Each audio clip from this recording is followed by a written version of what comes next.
Jadi titik terendah Pak Chandra itu sebetulnya bukan pas saat di penjara ya? Bukan. Setelahnya, sampai satu titik di mana saya sempat berpikir apa yang saya kerjakan itu nggak pernah sukses. Apa artinya hidup? Buat apa gitu? Karena kalau misalnya saya ada satu pertemuan gitu, saya melihat bahwa orang sampai melihat ke saya itu pandangannya kasihan. Bukan pandangan, karena orang biasa lihat, oh itu orang biasa. Enggak, ini pandangan orang itu kasihan. People take pity on me gitu, which is saya waktu itu saya udah nggak bisa terima.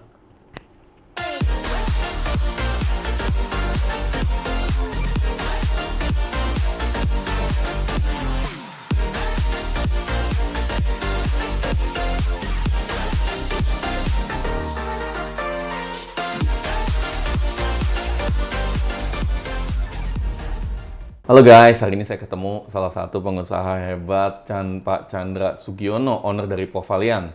Dan kalau Anda lihat, di sini saya ditemenin sama DC League ya Pak? Ya, Justice League. Justice League.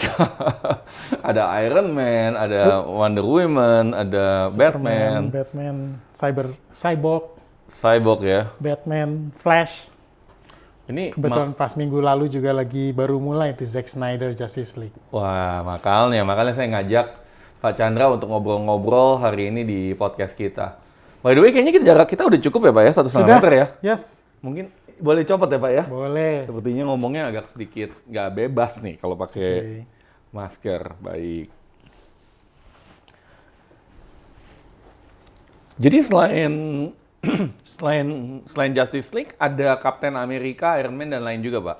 Ya, jadi sebenarnya mungkin sedikit mengenai Povalian. Jadi kami itu sebenarnya adalah perusahaan kreatif. We are a creative company yang mana kita itu memang berkecimpung dengan karakter-karakter internasional.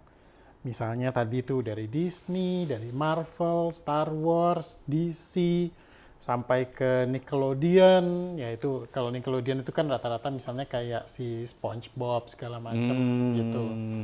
Nah, tapi kita itu bagaimana menyampaikan karakter-karakter itu berinteraksi dengan orang.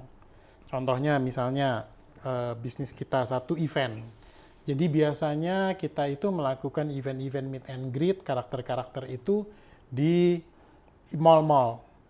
Terus kemudian kita juga bikin merchandise. Jadi kalau misalnya kadang-kadang orang-orang yang punya hubungan emosional dengan karakter-karakter Star Wars atau segala macam, mereka itu mau mengkoleksi barang-barang. Nah, kita itu menyuplai barang-barang merchandise yang membantu penjualan klien kita. Contohnya waktu itu Blibli dengan Star Wars, Tokopedia dengan Avengers, segala macam.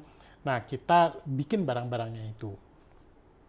Kemudian ketiga, kita juga punya yang namanya Never Too Old. Never Too Old itu begini, karakter ini bukan buat anak-anak. Kadang-kadang kita salah pengertian. Tidak semua karakter itu anak-anak bajunya, anak-anak segala macam. Jadi kita menciptakan satu brand namanya Never Too Old. Never Too Old. Iya, Never Too Old. Kayak saya gitu, Never Too Old. Kita tidak pernah terlalu tua untuk pakai baju-baju begini. Nah, kemudian kita kembangkan, kita gabungkan antara karakter internasional, contohnya Donald Bebek, terus kemudian dengan local brand, local brand Indonesia, di mana mereka itu juga cater, kasih ke anak-anak muda. Anak-anak muda mau pakai, tapi dia nggak mau desain anak-anak, dia maunya lebih sophisticated. Nah, kita bekerja sama, kemudian kita mulai bikin. Yang pertamanya si Snoopy, itu tahun 2018. Hit, terus kemudian kita dengan Doraemon, kita dengan WB, Tom and Jerry, Looney Tunes segala macam. Terus kemudian next one kita ada beberapa karakter lagi. Oh, kita juga sempat waktu itu dengan SpongeBob. Gitu. Jadi kalau ditanya melulu kita itu memang basicnya lebih ke karakter internasional. Karena pada dasarnya saya suka. I love characters. Jadi dulu Ceritanya waktu masih kecil itu saya baca komik itu sampai satu lemari. Satu lemari ini saya isinya komik semua. Wah. Dari kecil mulai baca komik Star Wars, terus kemudian komiknya DC, Spider-Man itu salah satu favorit saya, Captain America. Nah, pada saat memulai ini, saya benar-benar apa yang saya bisa lakukan? What can I do? Pada prinsipnya adalah Provalian itu lahir karena saya ingin mewujudkan impian dari yang cuman angan-angan, bisa nggak ya gitu, tiba-tiba jadi kejadian gitu. Salah satu contoh yang cukup membuat kita bangga, jadi waktu itu kita ditantang sama Lucasfilm. Waktu itu film Star Wars yang pertama, The Force Awakens, mereka mau bikin promosi. Terus waktu itu kita dibilang, you bisa nggak bikin TIE Fighter? TIE Fighter itu yang pesawatnya si Darth Vader. TIE Fighter yang real size. Kenapa? Real size. Kenapa? Karena di Singapura itu ada 2. Singapura bikin satu X-Wing, real size. Satu lagi dia bikin TIE Fighter, tapi mestinya tingginya itu 10 meter, dia bikin cuman 3 meter. Oke. Terus saya bilang, mikir sebentar, bisa. Gimana caranya? Nah, biasanya tuh anak-anak saya, anak-anak buah teman-teman saya yang itu kerja, Pak yakin bisa? Nanti dipikirin lagi deh. Pokoknya bisa dulu. Gitu. Nah, real size itu berapa tuh ukuran itu? Real size tuh mestinya 10 meter. Panjang? Tinggi. Panjangnya? Lebarnya paling cuma 5 meter, 6 meter. Tapi tingginya 10 meter. Wow. Akhirnya kita putuskan kita bikin yang 7 meter. Wah, waktu itu yang namanya Lucasfilm itu bilang, are you sure you can do this? Mana mungkin Indonesia nggak bisa buat seperti itu. Dia bilang, bisalah kita buat, gitu, kita buat. Sampai mereka mengirim orang Singapura datang untuk ngeliatin, nyocokin, segala macam. Dan akhirnya kita membuat 7 meter. Itu 2,5 kali lipat yang di Singapura. Dan termasuk terbesar di Asia, tepatnya gitu. Karena masing-masing negara itu berlomba-lomba bikin. Nah, kita itu terbesar di Asia, dan kita heboh banget. Jadi launching film Star Wars The Force Awakens itu jadi heboh karena kita bikin yang 7 meter tingginya. Waktu itu di Senayan City.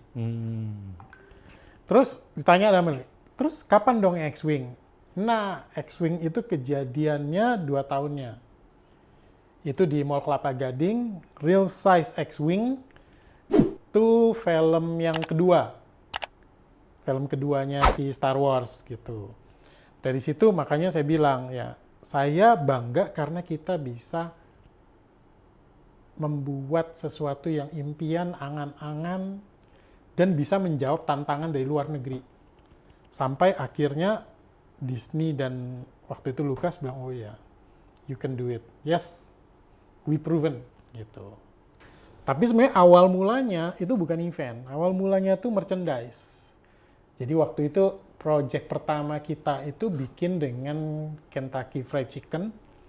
Kita bikin Ben 10. Waktu itu masih 10 tahun yang lalu. Kayaknya saya tahu deh. Iya, jadi kita bikin mainan Ben 10, terus kemudian kita supply. Saat itu terus terang Provalian lahir tidak dipandang sebelah mata. Nah, kalau Bapak bicara tentang bisa masuk sampai ke Lucas dan dapat license seperti ini, itu tantangannya gimana, Pak? Sebenarnya nggak gampang sama sekali karena mereka itu selalu nomor 1 adalah trust. Kayak begini, bagaimana saya mau menitipkan bayi saya ke suster? Betul. Nah, brand itu, karakter ini tuh kan kayak bayinya mereka. Kalau misalnya susternya sembarangan, bayinya bisa keracunan, bisa apa, segala macam gitu. Makanya trust itu penting. Waktu pertama kali kita mulai, itu cukup berat karena mereka masih melihat, wah ini Provalian belum ada nama, apa segala macam. Tapi syukurlah pelan-pelan kita mulai membuktikan diri. Jadi kita ada satu project, kita bilang ini kita bisa. Tahun 2010 kita mulai. Ada project event, oh ya bagus ya gitu, ditambah lagi satu. Oh bagus, tambah. Jadi memang penting untuk membangun trust. Dan industri ini tidak gampang masuk. Nggak bisa ujuk-ujuk IO datang, saya mau bikin dong event, misalnya, saya mau bikin event buat Warner Bros. Dia nanya, siapa lu? How do I trust you to take care of my characters? Betul.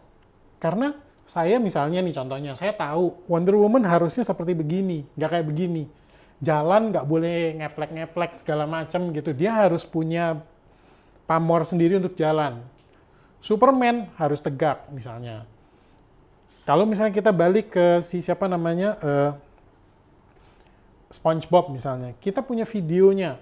Bagaimana SpongeBob itu harus berjalan, gerak-geriknya, cara dia berkomunikasi, dia stylenya segala macam itu sangat strict. Kita tidak boleh sembarangan take care si karakter itu. Karena sekali melenceng misalnya, contohnya misalnya si SpongeBob tapi dia punya gaya kayak superhero Thor gitu, nggak boleh. Dia harus yang selengean yang oh ya ini this is SpongeBob gitu. Nah itu bagi para licensor dan yang punya brand itu penting sekali. You need to know who you are taking care of. Oh, jadi Bapak benar-benar harus kenal masing-masing karakter Iya. dan juga training ya? Betul. Masing-masing orang yang masuk ke dalam karakter tersebut. Jadi kalau misalnya katakanlah ada talent yang di-train di Indonesia, itu harus di-videoin. Terus kirim ke sana? Kirim ke sana. Kalau nggak lulus, nggak lulus. Wow. Waktu itu kita sempat bikin untuk 10 Pokemon. Nah, waktu itu kita bikin di Central Park 10 Pokemon. Itu setiap kita training baru 10 menit kirim ke Jepang. 10 menit? Iya, karena dia mau tahu bagaimana kita bergerak. Detail banget ya? Sangat detail. Approval-nya setengah mati. Jadi kelihatannya, oh gampang, masa cuman gitu aja. Apalagi kalau paling sakit hati kalau ngomong, itu badut-badutan. Jangan. It's not badut-badut. It's an industry by itself. Entertainment. Bagaimana seorang talent tuh harus bisa menjiwai kalau dia sudah masuk ke dalam karakter itu, dia harus bisa menjadi karakter itu. Jadi nggak main-main seperti ini. Nah itu kadang-kadang yang biasanya IO biasa tuh, cuman gitu aja gampang, masa sih cuman jadi gitu aja nggak susah kok gitu. Beda antara you care sama cuman, itu cuman gitu doang, itu yang membedakan si licensor itu benar-benar mau ngasih kita atau enggak. Pantesan kalau saya lihat di jalan ada Iron Man kayaknya beda ya. Ya. Itu namanya tukang setrika. Ya. Oke, baik. Jadi nggak gampang ya ternyata masuk Yes. untuk mendapatkan license, apalagi dari brand-brand besar seperti Disney Ya. dan juga Avengers dan lain-lain. Yes. Oke. Tapi sebelumnya Pak, Bapak bisa dapat ide seperti ini karena hobi. Pernah nggak sih Bapak emang langsung bikin bisnis ini atau sebelumnya pernah mengalami tantangan atau kegagalan atau pernah bikin bisnis yang lain? Ceritanya panjang. Jadi sebenarnya awal mulanya saya itu punya perusahaan IT. Cipta IT? Maya. Ya. Jadi Bapak... Jadi awal mula saya entrepreneur itu punya perusahaan IT, Cipta Maya. Ya, tapi memang sebelumnya saya juga pernah kerja di perusahaan salah satu kosmetik besar di Indonesia. Dunianya beda banget ya kosmetik. Iya, betul. Kemudian IT. Saya orang IT, terus kemudian akhirnya saya memutuskan untuk bisnis sendiri. Awal mulanya saya dengan Cipta Maya, waktu itu kita bikin customer relationship management. Saya orang IT, saya bikin Belum sampai ke sini. Ini udah jauh banget. Tahun berapa tuh, Pak? Itu tahun 2000. Wow, 10 tahun sebelum sini ya? Iya.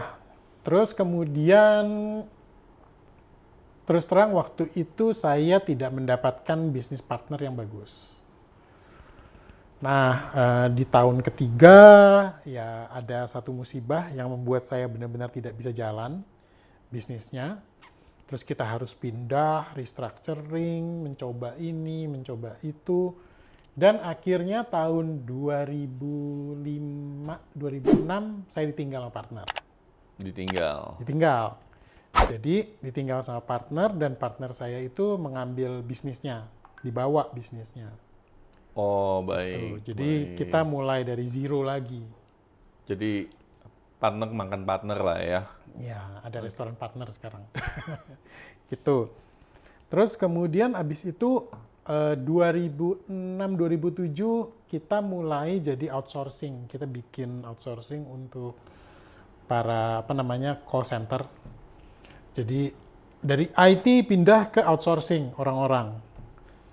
Terus kemudian saya waktu itu ingat mau gimana ya, apa yang dilakukan. Akhirnya saya sempat waktu itu bantu istri, karena istri punya Belladonna, itu wedding organizer, segala macam gitu. Saya bantu dia around 3 years, sambil juga Cipta Maya, karena Cipta Maya kalau outsourcing ya gampang.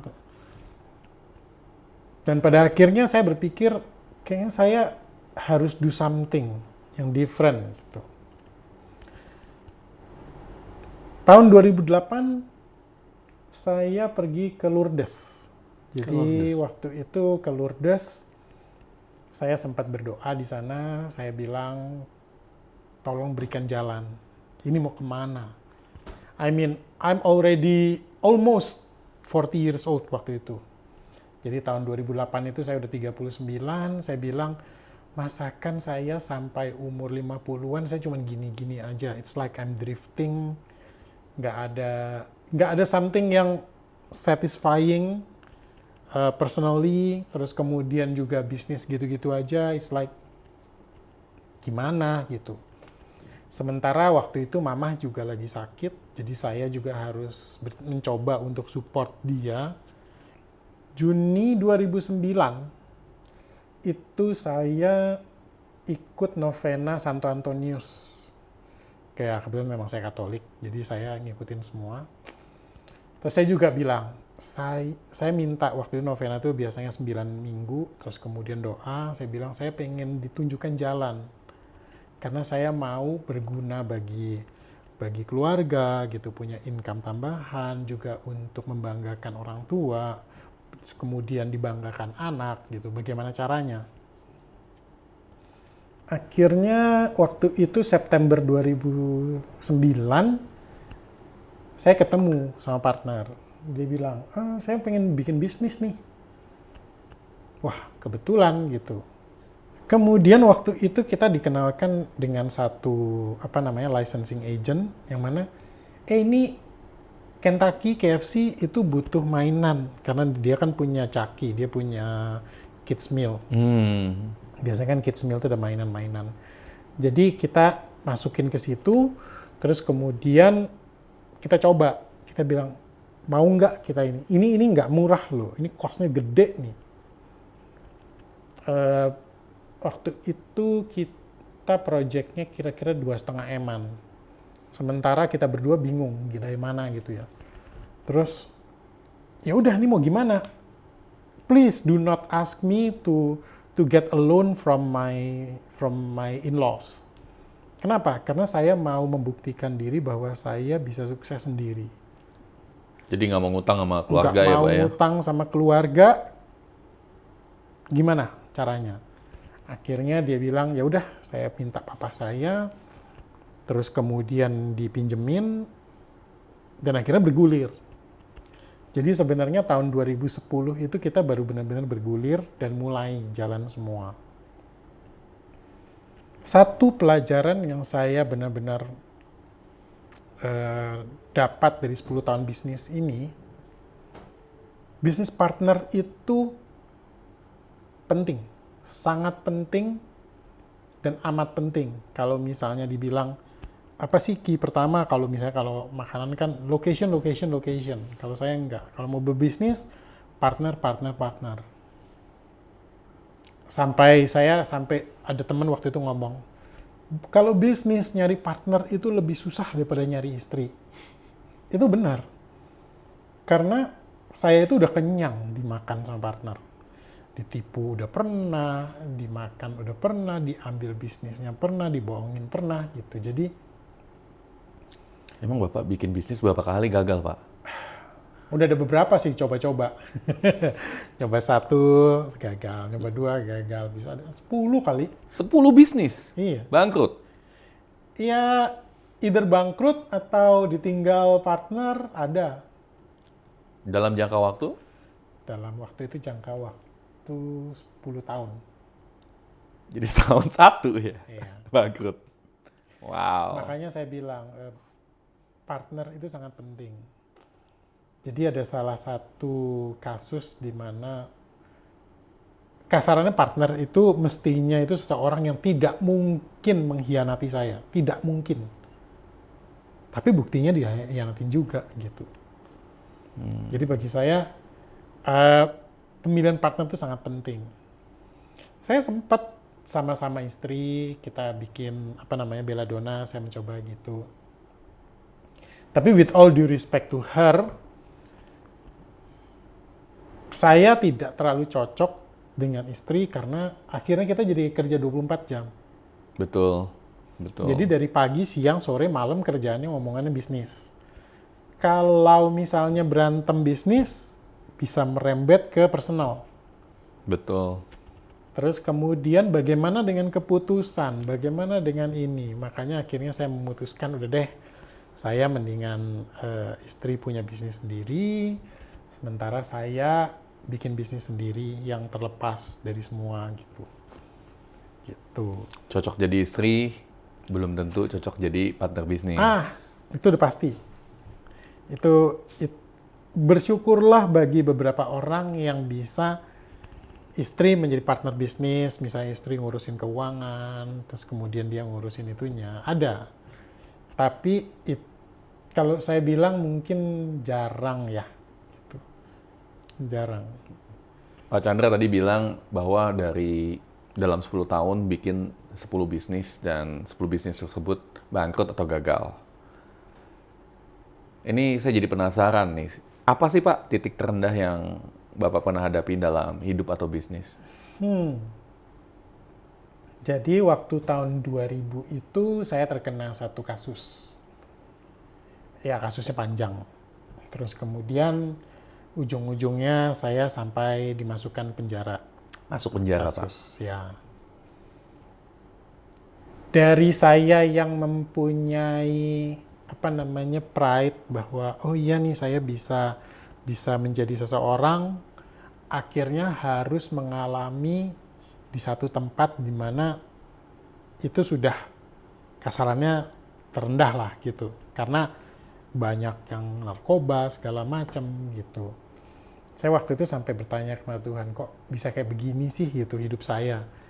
What did I do wrong to do this gitu. Padahal sebenarnya itu bukan sesuatu nipu enggak, jahatin orang juga enggak gitu. Cuman memang ada kesombongan saya yang membuat saya salah langkah gitu. Tapi tidak mencelakakan. Cuman itu digunakan untuk menyerang saya. Terus 2003 keluar, kemudian saya berpikir, oke, saya harus membuktikan diri sekarang. Karena keterpurukan itu membuat saya harus membuktikan diri. Tapi masalah utama pada saat jatuh itu adalah saya terburu-buru. Jadi kasarannya kayak orang lapar itu semua dicoba dimakan. Pada saat dicoba dimakan semua, malah banyak masalah yang timbul. Karena jadi hantam kromo, tidak dipikirkan dengan matang-matang, tidak oke, ini bagus atau tidak, tapi coba sini, coba situ, coba sini, coba situ. Dan akhirnya nggak jalan semua. Jadi itu ada satu siklus yang cukup berbahaya. Jadi itu kayak spiraling down kalau itu istilahnya. Jadi saya mencoba membuktikan diri, membuat sesuatu tapi gagal.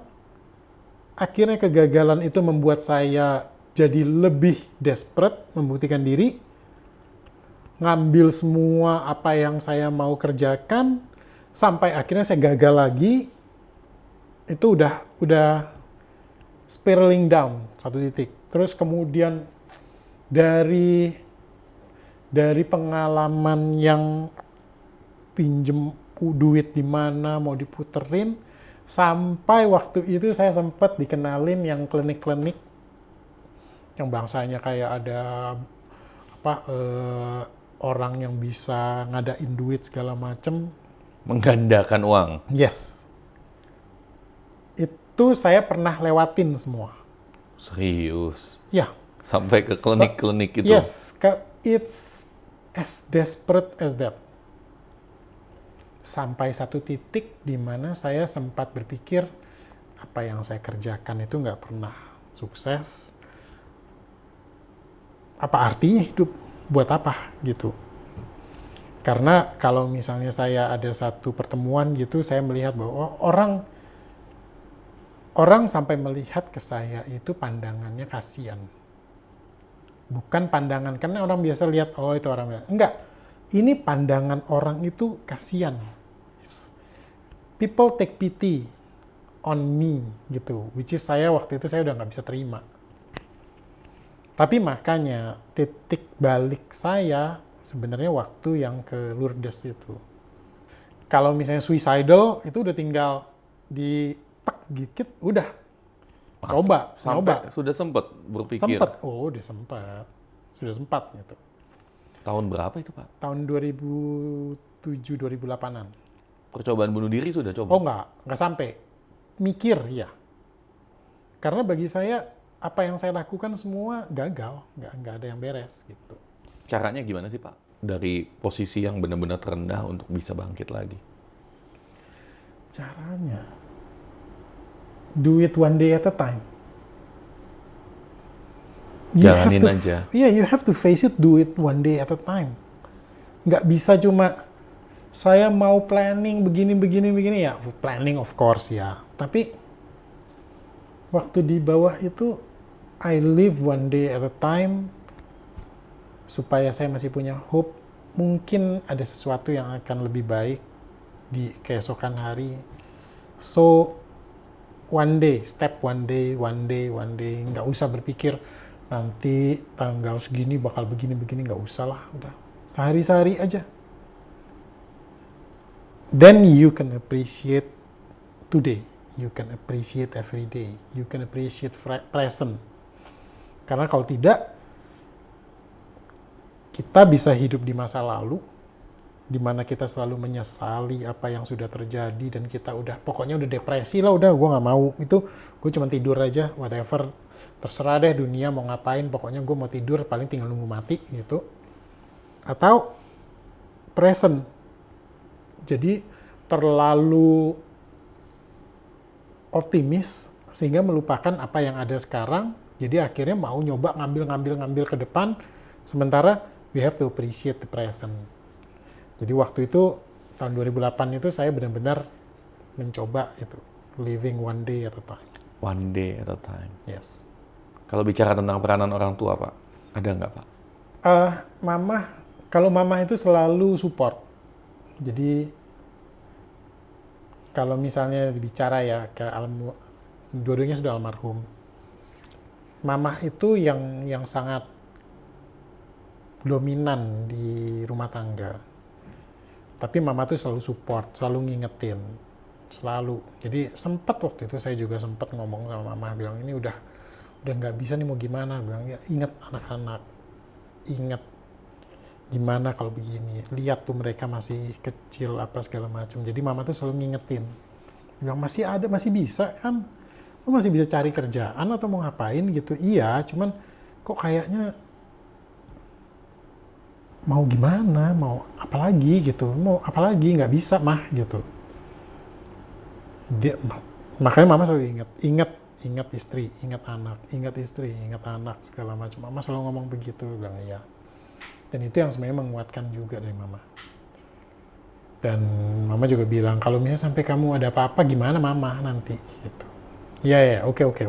I promise you. Enggak, gitu. Cuman kan kadang-kadang juga stres juga bisa. When people are down, nggak gampang naik lagi. Nggak gampang sih. Iya. Nggak gampang. Jadi, titik terendah Pak Chandra itu sebetulnya bukan pas saat di penjara ya? Bukan. Setelahnya. Di penjara malah waktu itu saya lebih religius. Lebih religius? Lebih religius, karena kerjaannya cuman ke gereja setiap hari. Di dalam penjara kan ada gereja. Jadi gereja setiap hari gitu. Terus kemudian berdoa setiap hari. Karena nggak ada kerjaan juga gitu loh. Tapi setelah dari penjara itu, malah lebih terpuruk lagi, bukannya naik malah terpuruk. Karena tadi desperation itu, I try to gain my pride, I try to repay apa yang sudah terjadi, dan itu yang menyebabkan saya ngambil banyak langkah yang salah. Ada hubungannya nggak sih Pak dengan karakter yang sekarang ini Bapak bawa? Saya itu favoritnya itu adalah Stephen Chow. Itu bintang film ya lucu ya sebenarnya, komedi. Cuma my biggest kenapa saya senang dia, karena dia tuh selalu membuat film-film di mana orang yang menjadi loser wins. Orang yang tidak dipikirkan bisa menang ternyata bisa menang dengan segala macam journey-nya dia. Which is itu sama kalau misalnya buku itu ada namanya tuh A Hero's Journey. Itu ada buku, itu menarik. Karena semua orang tuh mau jadi hero. Nah, saya itu salah satu yang juga ada hero syndrome. Makanya saya bilang malu itu karena saya mencoba untuk bisa lebih sukses, tapi ternyata nggak bisa. Gitu. Bicara tentang hero, siapa favorit hero Bapak dan kenapa? Hero saya tidak favorit. Favorit saya tuh dia. Nih. Donald Duck. Donald Bebek itu temperamental, tapi sayang banget sama keponakannya, apes, nggak pernah bisa untung, dan tapi dia itu gimana ya? Kalau saya tuh favorit saya tuh selalu dia satu. Donald Bebek itu membuat saya itu dari kecil sampai gede saya ikut. Makanya saya ini my personal paling atas selalu dia. Terus kemudian saya juga suka kalau itu tuh Spider-Man sebenarnya. Karena Spider-Man itu impian saya waktu masih kecil. Waktu itu saya berpikir, wah enak ya kalau jadi anak SMA terus kemudian digigit sama laba-laba terus kemudian jadi Spider-Man gitu. Kenapa? Karena kalau di Spider-Man itu karena saya masih SMA, masih SMP gitu, masih bisa relate. Nggak seperti yang lain-lain itu udah jadi hero-hero yang itu. Spider-Man itu udah jagoan tapi apes juga gitu loh. Kalau misalnya dia ketemu sama musuh dia bisa kalah. Terus kemudian dia harus nggak kayak Tony Stark yang bilioner, enggak. Dia hidupnya cuma motoin tukang foto. Bayangin superhero tukang foto gitu. Dan dia hidupnya dari tukang foto, dia lagi melawan penjahat segala macam gitu. Jadi kalau saya 3 favorit itu sebenarnya. Kalau kita tahu semua sekarang kita lagi dalam situasi pandemi ini Pak, dan banyak pebisnis yang mengalami tantangan. Apa kira-kira pesan Pak Chandra terhadap mereka? Pertama yang jelas pasti ya, cash harus di reserve. Walaupun di Provalian saya juga mencoba-coba cash itu setengah tahun pertama saya agak menghambur-hamburkan cash karena saya nyoba jalan ini, nyoba jalan itu, coba ini, coba itu gitu. Jadi Setengah tahun pertama saya cukup habis cash, habis itu kita reserve semua. Itu nomor satu, kita reserve cash. Yang kedua, ini yang saya baru dapat teguran dari teman. Saya bilang, you mau jadi, ini sudah mau, the general feeling now is positive. Orang itu sudah punya harapan, nggak seperti 3 bulan lalu, nggak seperti 4 bulan lalu. Orang bilang, aduh nggak tahu deh mau sampai kapan ini, udah deh biarin aja. Paling juga habis semua gitu. Tapi sekarang ini semua orang sudah mulai bergerak, roda ekonomi sudah mulai bergerak. Sementara karena saya mencoba A, B, C, D, E, F, G, saya sampai ditegur sama teman saya. You kekuatannya apa sih? Balik aja.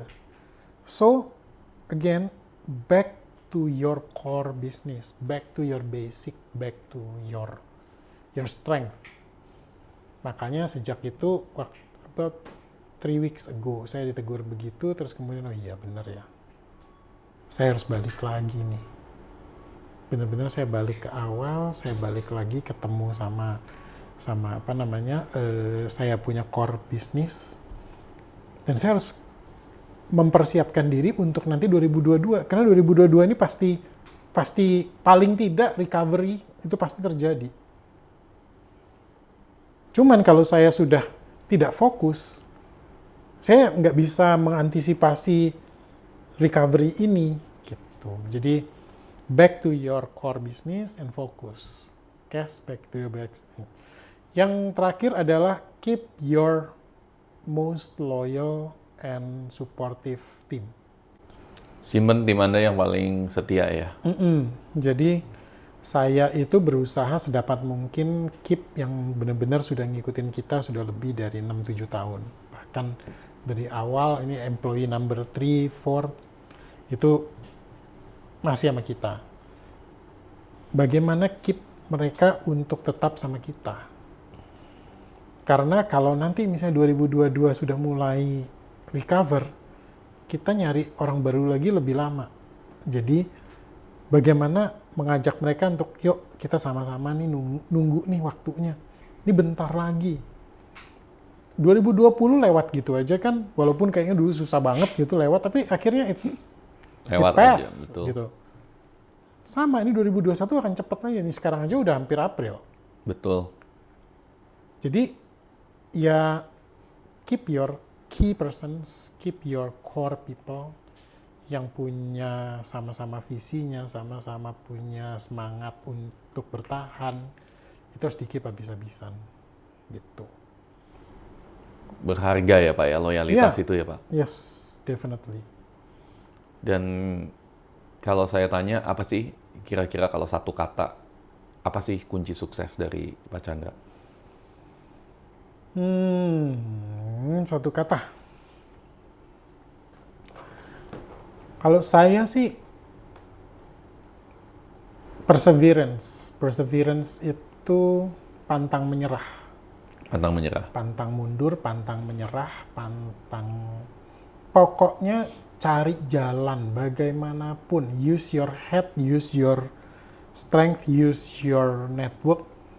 Bagaimana supaya survive, bagaimana supaya berkembang. Pantang menyerah. Karena it's very important for you to keep moving. Jadi perseverance itu penting. Nah, itu embody semua. Dengan kreativitas, dengan bagaimana kita mencari jalan. Walaupun ini kayaknya ada mentok, oke, bagaimana belok ke kiri, bagaimana belok ke kanan. Tapi kita harus terus berjalan. Kalau main game gitu kan, kalau main game yang tembak-tembakan, you have to move. Kalau enggak, mati ditembak sama musuh. Betul. You have to always move. Menarik sekali kisahnya, dan jarang-jarang saya bisa interview seseorang yang bukan hanya suka dengan karakter Marvel, tetapi juga seperti hero di real life. Dan lucunya, sebuah karakter yang disukai adalah Donald Duck. So, thank you Pak Chandra. Oke, dari saya dan Pak Chandra, salam miliarder.